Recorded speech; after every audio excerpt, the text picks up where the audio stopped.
وإذن سلامي كليني كسر dhawaada channelkay anoo foosay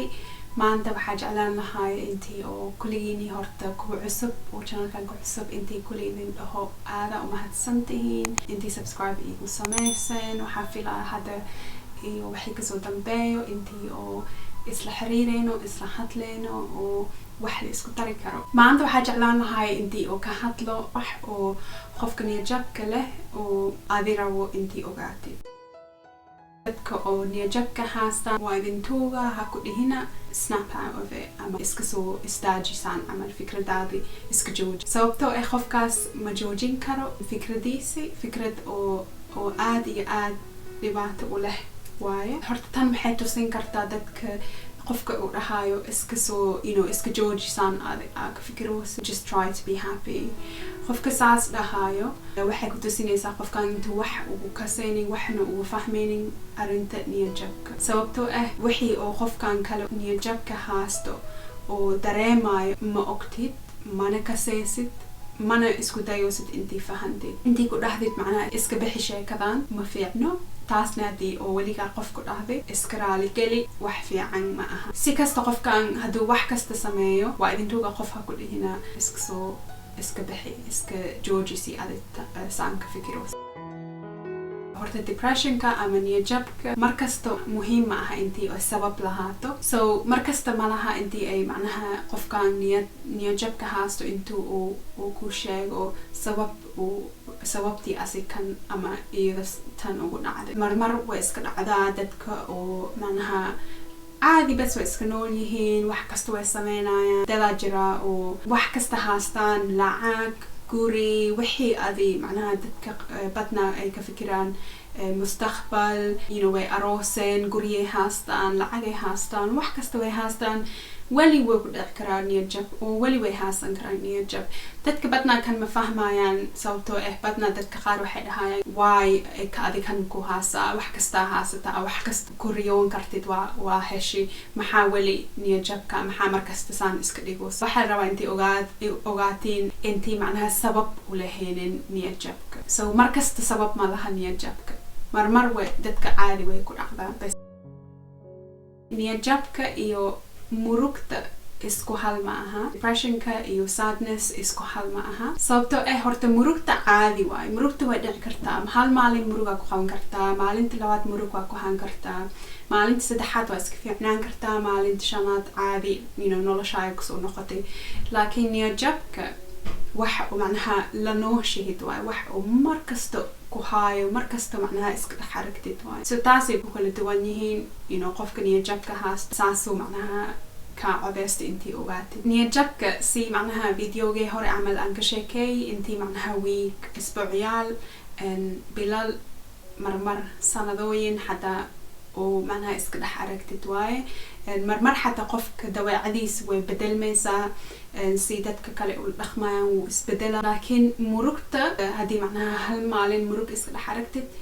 maalinta labaad caadi waa noqon kartaa si caadi waa noloshaa u noqon kartaa wixiis oo jecleedi waa sameyn kartaa jabka saas ma aha qofka jabka haasto marabo aadi intuu uu wax xun kugu sameeyo ku dilo ama macnaha naftaha liisgeliyo iyo waxaas dhan dadka qaaraa jiraan caafimaadka maskaxda haddii laga hadlo ay si kale u fahmayaan tani marmar caadi waaye sababto qof kasta oo adduunkan joogo wuu ku adag yahay fahankii jirada maskaxda so qofka hadduu jab haasto aadi marabo intuu dhaawac ku geysto qofka hadduu jab haasto wuxuu iska dareemi karaa intuu macnaha asi culeys dadka kale ku yahay sheekadiisii dadka kale hadduu u sheegto ama wax uu asi sheekadiisii ama noloshiis ka socdo hadduu qofka oo ku sheegi karo camal wuxuu dareemaa asi iyaga dhan intii ay culeys ay kugu yihiin oo iyaga culeys kugu noqdeen nolosha waxay ka fikirayaan adi intii oo isdhehaysid qofkan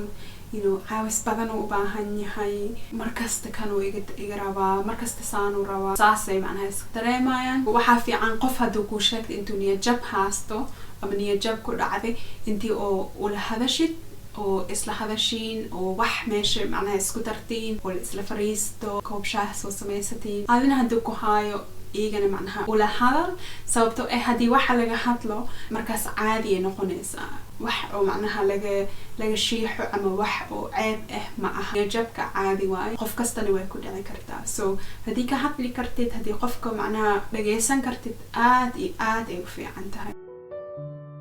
horta niyad jabka wax oo dadka dooran karaan ma aha, wax la doorto ma aha. Ani xataa noloshay macnaha waa soo arkay dad oo niyad jab ku dhacday, waxaa la dhahaa qofkaas asaa doortisaan, asaa rabaa intuu noqdo saan, fikradiis ma rabo intuu iska bedelo. Taasna wax fiican ma aha, sababtoo waxaa fiican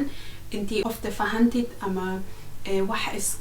iskaga samaysid camal. Intii dhahdid ma aha adaa dooratay, aday ku qosaysaa taas wax fiican horta ma aha. Hataa hadduu qofka niyad jab u haasanin, saas qof intii ula hadashid, especially hadduu qofka saaxiibku yahay ama haddii uu familkaa ku dhex jiraan, saas dad ma loola hadla ani dhihi lahaa. tan kalena waxa waaye wixii oo macnaha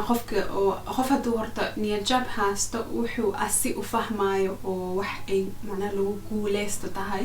qofka niyad jabka u haasanin wuxuu arki karaa intay wax yar tahay ama wax oo macnaha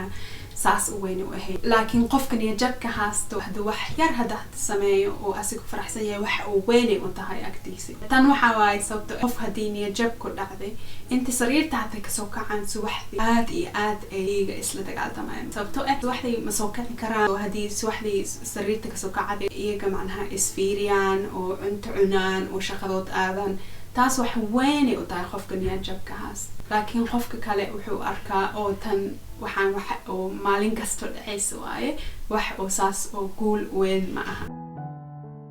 tan kalena waxa waaye horta qof hadduu niyad jab haasto, marmar iyagoo farxad ku nool waa arki kartaa, way dhici kartaa. qof haddii niyad jab haasto bas ma aha intii markas niyad jabkaas aad ku dhex aragtid camal ma aha. xataa way dhici kartaa macnaha dadka qaarkood oo niyad jabka haastaan oo banaanka macnaha saaxiibayaashooda, iskoolka iyo waxbarashada iyo waxaas dhan dadka ay ula dhaqmaan waji farxad leh ay tusiyaan. sababtoo qofka hadduu niyad jabka haasto wuxuu dareemi karaa intuu culeys yahay, sheekadiisi culeys ay tahay, qofka kale culeys ku tahay camal. ugu dambeysa waxa waaye intii oo macnaha naxariis dadka la tusiyo, dadka loola dhaqmaayo dhan intii macnaha naxariis ku jirto oo loo fiicnaado, dadka si fiican loola hadlo, si wax fiican loo sheego, oo afka wax xun kasoo baxaayo la joojiyo. sababtoo ma ogtid qofkan wixii uu macnaha noloshiisi waxay say tahay, noloshiisi wuxuu ku nool yahay. intii oo dadka horta si fiican loola dhaqmaa fiican. halahaasa maanta kusoo gaabina. haddii wax rabtiin intii aan ka hadlo isoo sheeg. waxaa ka filaa intii ka hesheen videogan oo wax idin taro. haddii kale isoo sheeg.